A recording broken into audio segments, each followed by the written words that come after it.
मैंने कई बार कुरान पढ़ी है, तो उसमें जिस आयत का आपने जिक्र किया है उसमें आपने आधी आयत जिक्र किया है, अल तौबा की 5वीं आयत, जिसमें लिखा है कि जो गैर मुसलमान को मारो, साथ में घात लगा मारो, और जब तक वो नमाज कायम करें, जकात दें, तब उनको छोड़ दो, अर्थात मुसलमान बन जाएं तब छोड़ दो। और दूसरी बात ये थी कि 6551 की नंबर उसमें है, जिसमें लिखा है कि ऐ मुसलमानों, तुम ईसाइयों यहूदियों को अपना दोस्त मत बनाओ, अगर जो दोस्त बनाएगा वो उनमें से हो जाएगा। ये बात इंसानियत के खिलाफ मैं महसूस करता हूँ। भाई साहब ने सवाल किया कि मैंने जो आयत कोट की सूरह तौबा सूरह नंबर 9 आयत नंबर 5 की, वो आधी आयत कोट की, उसमें लिखा हुआ है कि उन्हें जब छोड़ दो जब वो नमाज कायम करे और ज़कात दे। ये भी जो भाई साहब कह रहे, पूरी आयत का मैं हवाला देता हूँ। अगर आप पूरी आयत पढ़ेंगे तो आपको सही पस मंज़र मिलेगा। जैसे मैंने कहा था मेरी तकरीर में, हवाला तो दिया, आयत नंबर 5 में लिखा है सूरह तौबा सूरह नंबर 9 में कि अल्लाह सुब्हानहू व तआला मुशरिकीन मक्का को 4 महीने का वक्त देते सुधरने का, वरना ऐलान जंग। और जंग के मैदान में लिखा हुआ है कि जहाँ भी आप मुशरिकों को पाएंगे उनका कत्ल करो। Wait for them in every stratagem of war, उनका इंतज़ार करो और मैदान जंग में उनका कत्ल करो। लेकिन अगर वो रिपेंट करे, मतलब माफ़ी मांगे, कई वजह है, अगर वो माफ़ी मांगे, नमाज पढ़े और ज़कात दे तो छोड़ सकते हैं, मतलब वो इस्लाम को कबूल करे, या वो सिर्फ अमन चाहते हैं। तो कई ऑप्शंस दिए गए हैं। एक ऑप्शन है कि अगर वो रिपेंट करे, माफ़ी मांगे, इस्लाम को कबूल करे तो भी छोड़ दीजिए, या वो अमन चाहते हैं और इस्लाम कबूल नहीं भी करे तो भी छोड़ दो। आगे आयत में लिखा है, आयत नंबर 6 में, आयत नंबर 6 भी उसके साथ है ना, कि अगर वो अमन चाहते हैं तो उनको हिफाजत से ऐसी जगह पर ले जाओ जहाँ के वो महफूज है। तो बहुत से ऑप्शंस दिए गए हैं। लेकिन अगर वो आपसे झगड़ा करना चाहते मैदान जंग में तो उनका कत्ल करो। अगर झगड़ा करना चाहते तो कत्ल करो, अगर झगड़ा करना नहीं चाहते हैं, बोलते अमन चाहते तो छोड़ दो, अगर वो माफी मांगते, इस्लाम कबूल करते फिर भी छोड़ दो।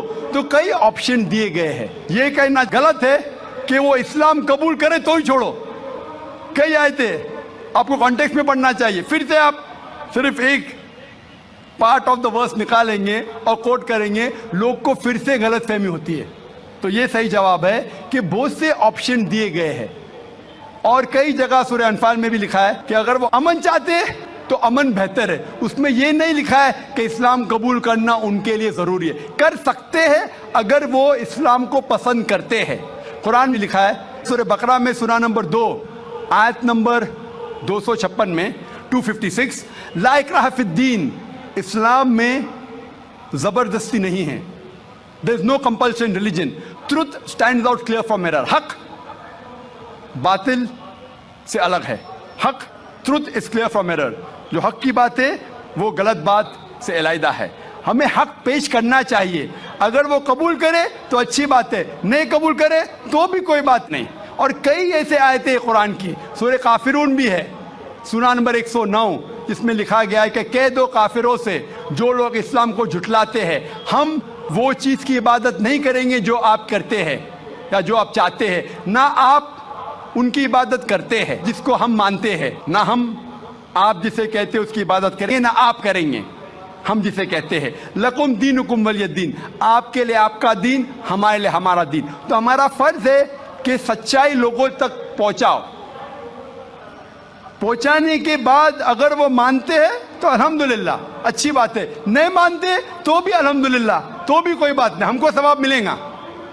हमें हक बात करने का सवाब मिलेगा, चाहे वो माने या ना माने। तो हमारा फर्ज है कि अच्छी बातें करे, चाहे इंसान माने या ना माने। तो ये कई आयतों में आप पढ़ेंगे और पस मंजर में देखते हैं, कॉन्टेक्स्ट में देखते हैं, तो ये लिखा है। आप कुछ सेकंड क्वेश्चन पूछे थे, आपने कुछ और भी सवाल पूछे थे। आप जरा 6551 नंबर जी, 6551 आयत नंबर दिया था, उसका आपने जिक्र नहीं किया। 6551 जिसमें लिखा हुआ है कि ऐ ईमान लाने वालों, तुम ईसाइयों या यहूदियों को अपना दोस्त मत बनाओ। भाई साहब ने सवाल, ये आयत सीमित है या असीमित है? क्या ईसाइयों और यहूदियों को अपना दोस्त मत बनाओ। ये कौन सी आयत 6:5-51, लेकिन कुरान में लिखा हुआ है सूरह अल इमरान में सूरह नंबर 3 में 2 जगह लिखा है कि ये जो तर्जुमा कर रहे हैं कि यहूद और ईसाई को अपना दोस्त मत बनाओ, ये तर्जुमा सही नहीं है।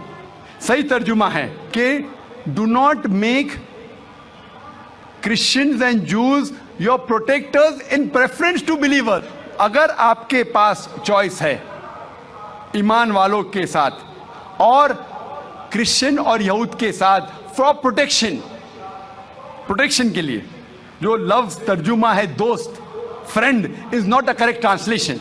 It should be do not approach them for protection, मतलब अपने आप को प्रोटेक्ट करने के लिए बनिस्बत मोमिन मुसलमान के बदले यहूद और क्रिश्चियन की तरफ मत जाओ, ये लिखा है। उसका मतलब ये नहीं कि उनसे दोस्ती मत रखो, क्योंकि कई जगह कुरान में और आयतें आते, मिसाल के तौर पे कुरान मजीद में सूरह मुम्तहिना सूरह नंबर 60 आयत नंबर 8 में लिखा है कि Allah forbids you not from being just towards those काफिर, those non Muslims who do not fight your faith not drive you out of your home. Allah सुब्हाना व तआला आपको जस्ट रहने से मना नहीं करता उन गैर मुसलमानों के साथ जो आपके मजहब के खिलाफ लड़ते नहीं और आपको अपने घर के बाहर निकालते नहीं।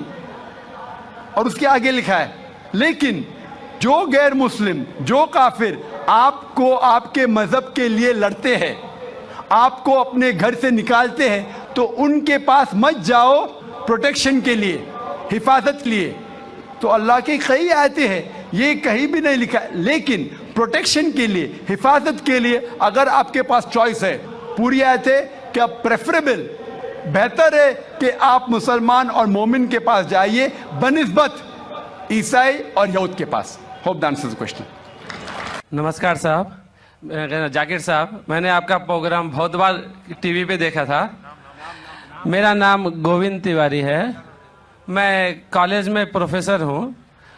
मैं जिस एरिया में रहता हूँ उस एरिया के आसपास कई मुस्लिम ऑर्गेनाइजेशन अपने स्कूल चलाते हैं, और उस स्कूल में स्टार्टिंग में जब प्रेयर होता है वहाँ पर न ही वंदे मातरम गाया जाता है। जब मैंने उनके प्रिंसिपल से पूछा कि आप ऐसा क्यों करते हो, आप वंदे मातरम भी नहीं गाते हो स्कूल में, तो कहते हैं वंदे मातरम में हिंदू है। और उनकी स्कूल में, कई स्कूलों में हिंदी भाषा ही नहीं है, हिंदी ही नहीं पढ़ाया जाता है। और उनके कहा ना देशभक्ति की कुछ भी पढ़ाने के लिए वे कतराते हैं। देशभक्ति के लिए आपके मजहब में किस तरह से डिफाइन किया गया है, ये जरा मुझे बताएंगे। भाई साहब ने एक सवाल पूछा है कि वो कई बार मेरे प्रोग्राम सुनते हैं टेलीविज़न पे, और कहा है कि एक इलाका है जहाँ कई मुसलमान स्कूल है, लेकिन वहाँ वंदे मातरम नहीं पढ़ाया जाता है, हिंदी नहीं पढ़ाया जाता है, क्या सही है? और आपके मज़हब में, इस्लाम में देशभक्ति के बारे में क्या कहा गया है? पहला सवाल कि मुस्लिम स्कूल में वंदे मातरम क्यों नहीं कहा जाता। हमें ये देखना चाहिए कि कोई भी गाना या कोई भी चीज़ आप कहते हैं उसकी मानी क्या है। आप जब वंदे मातरम पढ़ते हैं उसकी मानी है कि हम सिजदा करते हैं इस देश जो हमारी माता है, ऐसे कहा जाता है, और हम इसकी पूजा करते हैं। ये हमारे लिए शिर्क है, शिर्क है इस्लाम में, और गलत है हिंदुइज्म में भी। हिंदुइज्म में भी आपको इबादत सिर्फ करना चाहिए एक खुदा की, धरती की नहीं। तो हिंदुइज्म में भी गलत है, क्रिश्चियनिटी में भी गलत है, इस्लाम में ही गलत है। लेकिन आम हिंदू अपने मज़हब को नहीं जानते, अपनी मजहबी किताबें नहीं पढ़े हैं, इसीलिए कोई भी आप गाना गाते हैं अगर उसके मानी खुदा के खिलाफ है, अल्लाह सुब्हाना व तआला के खिलाफ है, भगवान के खिलाफ है, तो ऐसा गाना गाना गलत है। आपने मुझे शुरुआत में नमस्ते कहा, नमस्ते, नमस्ते के क्या मानी है भाई साहब, आप बोल सकते हैं? नहीं पता क्या मानी है? माइक्रोफोन ऑन कीजिए जरा भाई साहब का। नमस्ते मतलब? मैं सर झुका के मैं आपको नमन करता हूँ। हाँ, सर झुका के आप मुझे नमन करता हूँ। नमन करता हूं। सर झुका के मुझे नमन करना शिर्क है, हराम है, प्रोहिबिटेड है। आप मेरे सामने भी सर नहीं झुका सकते, चाहे आप मुझसे मोहब्बत करते हैं, चाहे आप मेरी इज्जत करते हैं, फिर भी आप मेरे सामने सर नहीं झुका सकते। सर झुकाना चाहिए तो सिर्फ खुदा के सामने, अल्लाह के सामने, और मैं खुदा नहीं हूं। आप जानते हैं, आप मेरी इज्जत कर सकते हैं, मेरी बात जो मैं कहता हूं उसके ऊपर अमल कर सकते हैं, लेकिन आप मेरे सामने सर नहीं झुका सकते। इसीलिए मैं जवाब में आपको कहूंगा अस्सलाम वालेकुम, आप पे सलामती हो, आप पे सलामती हो। आप समझे ना? मैं आपके सामने झुक नहीं सकता हूं। ये सिर झुकेगा तो सिर्फ अल्लाह के सामने, सिर्फ खुदा के सामने। तो आपने बड़प्पन में मुझे कहा, लेकिन अगर गलत चीज कहा तो मैं वापस से जवाब नहीं दे सकता हूं, क्योंकि मैं जानता हूं जो लोग नहीं जानते वो ऐसे हरकत कर सकते हैं। मिसाल के तौर पे 1 महीना पहले मैं जब बॉम्बे एयरपोर्ट पे था तो एक औरत, हिंदू खातून, मुझे पूछी कि आप डॉक्टर जाकिर नाइक है? Are you doctor Zakir Naik? मैंने कहा जी हाँ। ओ, मैं आपका रोज प्रोग्राम देखती हूँ, मैं दुबई से 25 साल के बाद मुंबई में आ रही हूँ, 25 साल के बाद हिंदुस्तान में आ रही हूँ। उसके सिर पे टीका था, हिंदू औरत थी, बोलती मैं आपके प्रोग्राम देखती हूँ और बहुत अल्हम्दुलिल्लाह तारीफ करने लगी। सारी तारीफ अल्लाह की है, मैं कुछ भी नहीं हूँ। और फिर कहने लगी कि मैं तुम्हारे पैर छूना चाहती हूँ। मैंने कहा कि ये गलत है, शिर्क है। तो बोले क्यों? वही जवाब मैंने दिया, आप जो भी कहो मैं आपकी बात मानूंगी।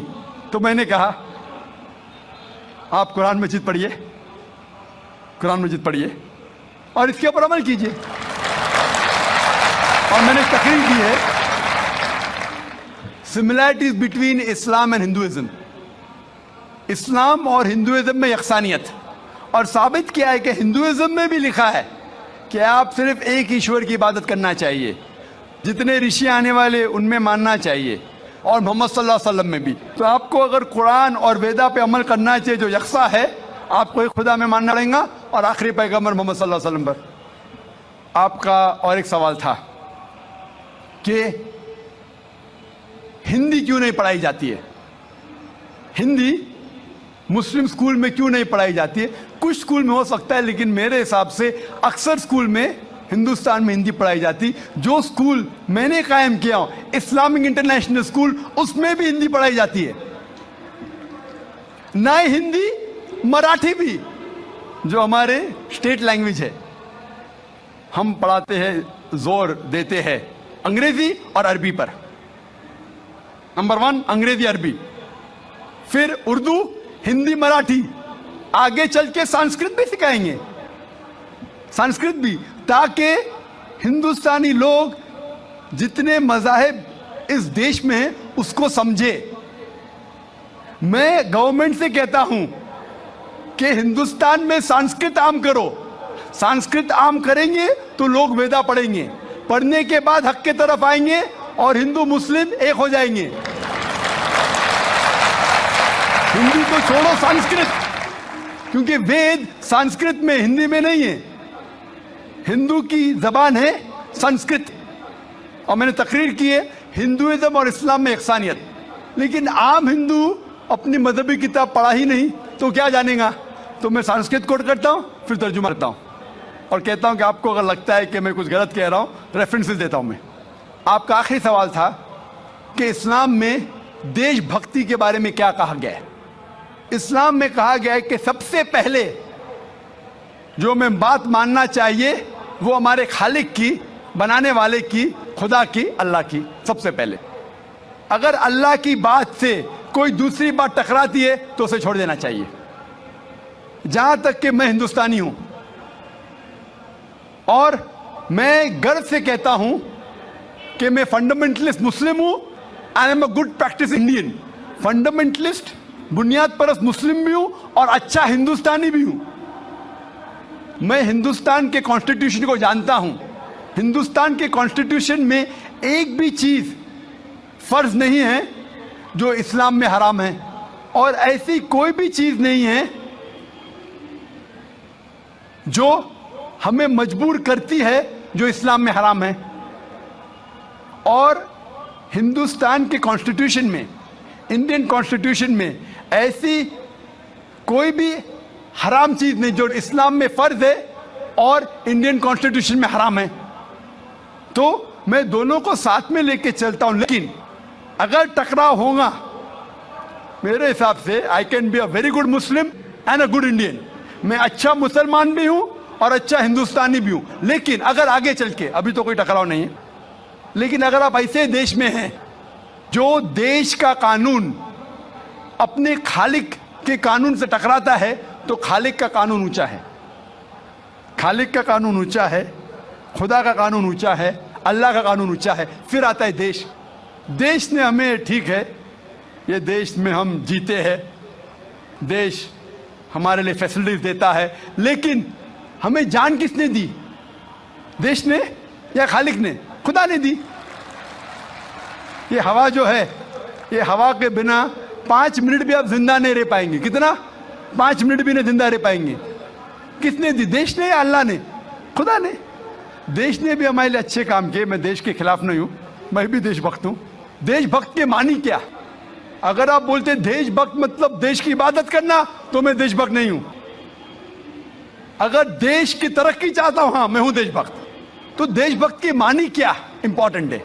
अगर देशभक्त मतलब देश की इबादत करना, तो ये गलत है। इबादत सिर्फ मैं खालिक की करता हूं, अल्लाह की करता हूं, खुदा की करता हूं। लेकिन देश की भलाई चाहता हूं, अगर वो देश कोई कानून लागू कर रहा है, वो शरीयत के अंदर है, खुदा के कानून के दायरे के अंदर है, तो मैं उनके साथ हूं। कई चीजें इस्लाम में मुबाह है, ऑप्शनल है, और अगर देश उसे कहता है कि करो, तो मैं करूंगा। लेकिन अगर कोई देश, चाहे वो अमेरिका हो या यूके हो, वहां का कानून अगर इस्लाम के खिलाफ है, तो मैं उस देश के कानून के खिलाफ जाऊंगा, क्योंकि मैं सबसे पहले मोहब्बत करता हूं खालिक से, खुदा से, अल्लाह से, फिर अपने देश से।